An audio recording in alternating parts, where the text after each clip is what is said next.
Hello, I'm Jeremiah Biasca with Biasca Knives, and I just wanted to give you guys a little shop tour this morning. So I wanted to, tell you maybe a little bit about myself and how I got started in making knives, and so here it is. So I'm Jeremiah Biasca. I'm an optical technician. I am also a youth pastor here in Bandon, Oregon, and my hobby is making knives, and I've been making knives for a few years now. Not a lot of them. I've sold a couple, given a few away as gifts, and I still have quite a few. So anyways, I don't know, it's a hobby that's kind of turned into something I love doing, and I guess it's time to start seeing if some other folks want them. So yeah, I just thought you guys might like to see a little tour of where I work and where the magic happens, so enjoy. Thanks. So this is the shop. This is where the magic is made. You can kind of see my workbench here, and over here I got some basic safety stuff, safety glasses, face mask, ear protection. So very important. Over here I got a fire extinguisher. You must have for dealing with hot things, hot steel, torches, that kind of thing. And right here on the workbench I've got, I got some steel here. I got a 36-inch long piece by 3/16 wide by 2 inches, 3/16 inch thick by 2 inches wide, and I got some brass here for pins. And up here you see some of my most valuable, or not really valuable, it's pretty cheap actually, but important equipment. So, well, right here, this is what I do my big shaping with, just a angle grinder with a cutoff wheel. That's what I take the big chunks off with. So #1 rule about steel is don't grind it if you can cut it. That saves a lot of time. And right here, after I get it cut out, there's a 6-inch bench grinder. So that's what I do a lot of my heavy grinding with. That takes off material pretty quick. So once I get a knife profiled down to a rough shape with that, I move over here to my little 1x30 belt grinder. It's a little one, but it gets the job done. I'm actually kind of surprised at how well this thing works. I made a lot of knives on this thing. So it's small, but it works, and I like it a lot. Lighting is a must. This one's not plugged in right now, so it's not on. So there's my bench. Oh, and there's drill press.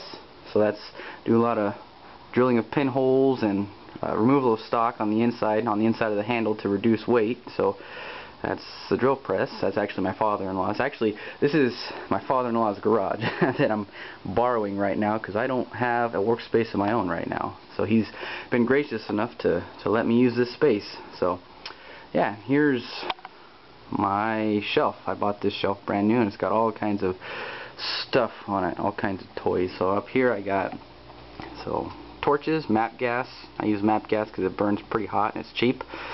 This is my heat treating supplies. So I got my MAPP gas torches, and you can kind of see it's a big pickle jar back there. It's full of peanut oil. So that's how I do my hardening with that stuff right there. I got a couple sharpening kits right there. I don't really use those anymore because I do most of my sharpening on the belt grinder. So and I got various stuff up there. I got some drill bits. I got a chamfering tool, or chamfering bit rather. I got some tubes of epoxy, some screws, WD-40, some punches, and some acetone way back there, and clamps on the side, razor blades, yada yada. And there you kind of see that there. That's a old coffee can full of files, and I know I'm probably going to hear about it. That's not the proper way to store files, so don't do that. You'll hurt your files, but I really don't have a better place for them right now. Actually, I'm probably lying. I could probably clear out a drawer in that, but that's a video for another time. There's a couple electric motors I picked up for cheap. I got a couple ideas for those, but not for sure yet. We'll see what happens. Some more peanut oil, broom. Cleanliness is a must. It gets really dusty in here. So some storage, little storage containers. I keep my belts in there for my belt grinder and a few small things, random things that I seem to accumulate. Find a use for them every now and then.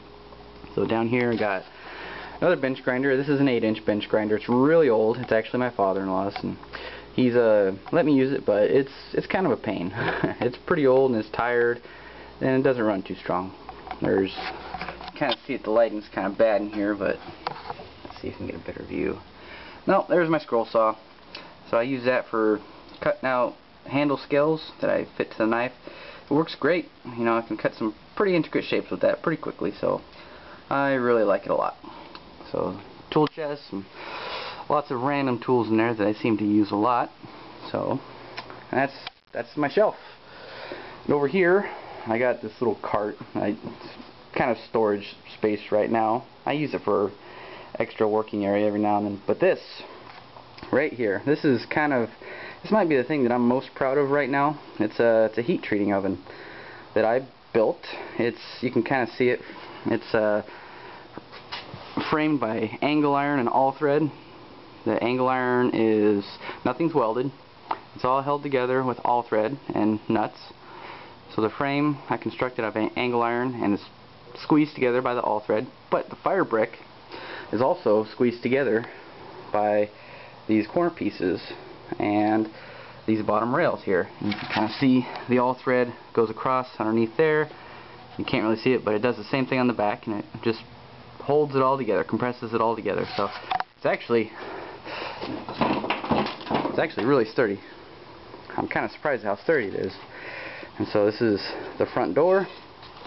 You can see it in there. You can see my heating element. It was actually an old file I tried to soften in there. And this works.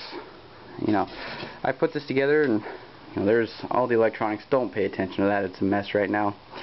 But this thing works. It heats up, it gets hot, and the only problem is, in this garage, I don't have a circuit with enough current flowing through it. It's built to run on 110 circuit, but so far in the garage we only have a 20 amp circuit, and it draws just a little bit more than 20 amps, so it'll run for about a minute and a half, and then it shuts the whole garage down.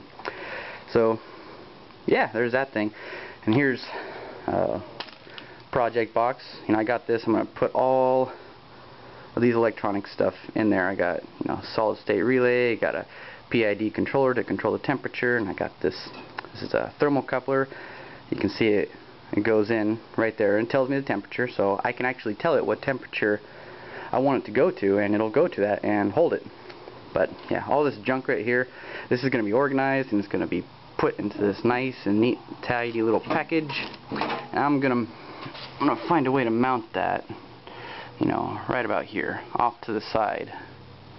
So I'll cut a hole for, I'll cut a hole for the controller, probably right around here somewhere. And right here I got an extra solid state relay and a heat sink, because that relay, it warms up pretty good and pretty fast. So don't want to build up any heat and melt anything. So paper towels, must. Cleanup, you'll be doing a lot of cleanup. I do a lot of cleanup. And sandpaper. Lots and lots of sandpaper. You go through sandpaper like you wouldn't believe.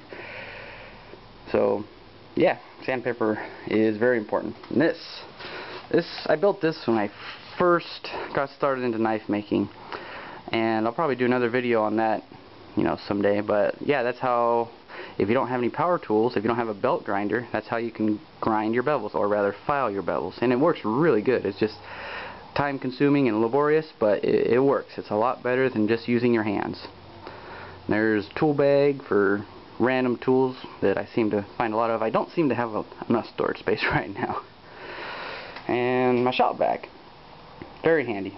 Cleanup is so important because it gets so dusty in here, and this thing is a lifesaver. So that's my shop vac. Cool story about that is, you know, where I work at an optical shop, we have shop vacs all over the place, and we use them a lot. So this particular brand seems to have trouble with the switches going out. So whenever a switch goes out, we just buy a new one. So I asked for this one, and they said no problem, take it home, and I replaced the switch. I actually bypassed, rather. I just put that little toggle switch on it, and it works great. That's the only problem that it had, and $10 fix. Great shop vac. So that's the tour. Well, I hope you enjoyed the tour. So you probably noticed that I don't have a lot of equipment. I don't even have big and expensive equipment, but with the equipment that I do have, I'm able to turn out some great knives, some sharp knives that stay sharp, and knives that'll last a lifetime, maybe two. I'll let you know in about 100 years. So yeah, again, I hope you enjoyed it, and look me up on YouTube. I hope to have some more videos coming out shortly, videos detailing my processes and how I do things. So it'll be interesting. So if you liked this video, like, share, subscribe. Look me up on Facebook. My name is Jeremiah Biasca. And look for me on Etsy. I have a couple knives for sale right now, and if you're interested, go look it up. So until next time, stay sharp, my friends.